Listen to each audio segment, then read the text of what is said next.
क्या बिहार के सरकारी अस्पतालों में अब बिना घूस दिए गरीबों का इलाज मुमकिन नहीं है? क्या भागलपुर का सबसे बड़ा सरकारी अस्पताल अब उगाही का अड्डा बन चुका है? एक लाचार मरीज, 2 बार ऑपरेशन थिएटर से वापसी और 40,000 रुपये की वो मांग जिसने मानवता को शर्मसार कर दिया।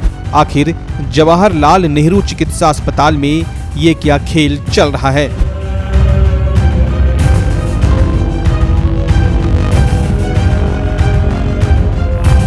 बिहार के स्वास्थ्य व्यवस्था की पोल खोलती ये खबर भागलपुर से आ रही है। पूर्वी बिहार के सबसे बड़े अस्पताल JLNMCH के हड्डी विभाग में तैनात डॉक्टर कन्हैयालाल गुप्ता पर एक गरीब परिवार ने बेहद संगीन आरोप लगाए हैं। क्या हुआ? सासू माँ था, वो गुजरात से आ रहा था तो टेम्पो पलट गया था, तो उसी में एक्सीडेंट हो गया।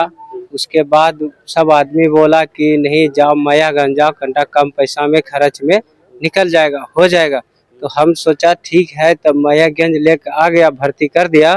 तो उसके बाद यहाँ सब कुछ देख सुन के उसके बाद मैं डिमांड रखा कि 40,000 लगेगा। क्या बोला? और डॉक्टर कन्हैयालाल डॉक्टर जी बोला ठीक। तो हम लोग के पास उतना पैसा नहीं है, तो उस वास्ते मेरा रोगी 2 गया, अंदर गया, 2 वापस कर दिया। बोला पैसा बिना दिए हुए काम नहीं होगा, हाथ भी नहीं लगाऊंगा, नहीं तो यहाँ से कन्फर्म करके मैं भेज दूंगा, अति पटना भेज दूंगा, तो वहाँ चला जाना पड़ेगा। ऐसे बात बोल।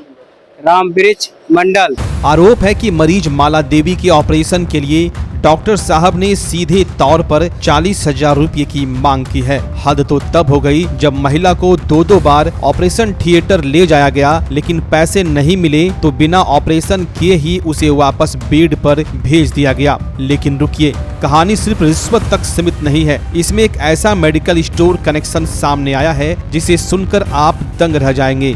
क्या है वो कनेक्शन, जानने के लिए वीडियो में बने रहिए।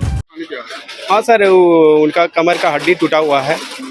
उनके एवज में हम लोग यहाँ मैयागंज अस्पताल लाए हुए थे कि उनका ऑपरेशन हो जाए, मतलब फ्री का ही, इसलिए यहाँ पर लाए। लेकिन यहाँ पर जब कन्हैयालाल के द्वारा हमको बोला गया कि आप 40,000 दीजिए, उसके बाद ऑपरेशन होगा। कितना बार ऑपरेशन थिएटर ले गया? 2 बार से वापस किया ऑपरेशन थिएटर से। क्या लगता है? हमको नहीं दिखाई पड़ रहा है कि ऑपरेशन होगा यहाँ पर। क्या सोचा है कि यहाँ पर? हम तो सोचे थे फ्री का ऑपरेशन होगा यहाँ पर। अगर पैसा लगना ही था तो हम बाहर क्यों नहीं करवाते प्राइवेट में। तब कहाँ का शिकायत की है इसका? शिकायत सांसद कार्यालय गए हुए थे। अधीक्षक को किए?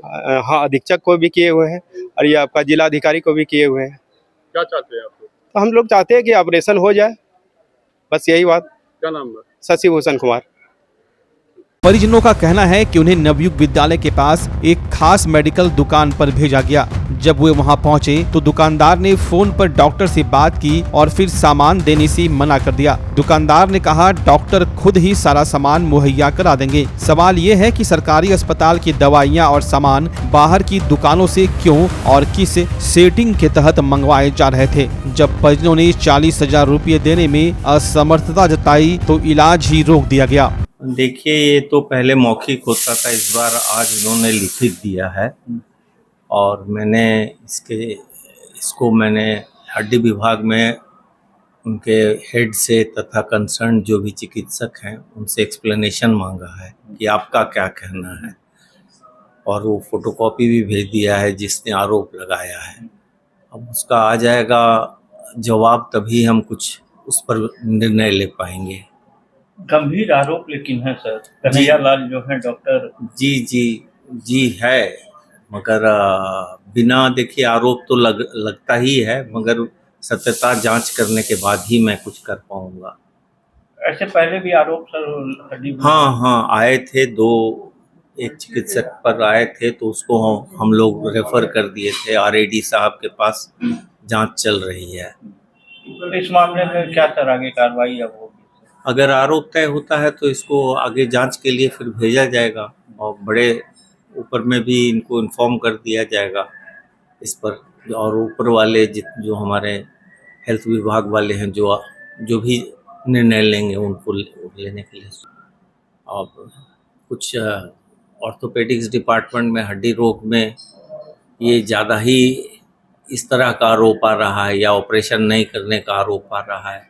तो बार बार हम लोग भी लिख रहे हैं, विभागाध्यक्ष को जाके बोले भी हैं और उनको भी कहें कि भाई अब सचेत हो जाइए, नहीं तो बहुत बड़ा एक्शन हो सकता है सरकार द्वारा। एक तरफ सरकार मुफ्त इलाज और दवा का दावा करती है तो दूसरी तरफ अस्पताल के भीतर ये प्राइवेट वसूली का धंधा कैसे फल फूल रहा है। मरीज के परिजनों ने अब अस्पताल अधीक्षक, जिलाधिकारी और सांसद को पत्र लिखकर न्याय की गुहार लगाई है। अब देखना यह है कि स्वास्थ्य मंत्री मंगल पांडे और जिला प्रशासन इन सफेद पोस्ट लुटेरों पर क्या कार्रवाई करते हैं। दोस्तों, क्या आपके साथ भी कभी सरकारी अस्पताल में ऐसा हुआ है? कमेंट में अपनी राय जरूर दें और इस वीडियो को इतना शेयर करें कि सुस्त पड़ा प्रशासन हरकत में आ जाए। साथ ही ऐसे ही वीडियो को देखने के लिए हमारे चैनल को फॉलो और सब्सक्राइब करना ना भूलें। धन्यवाद।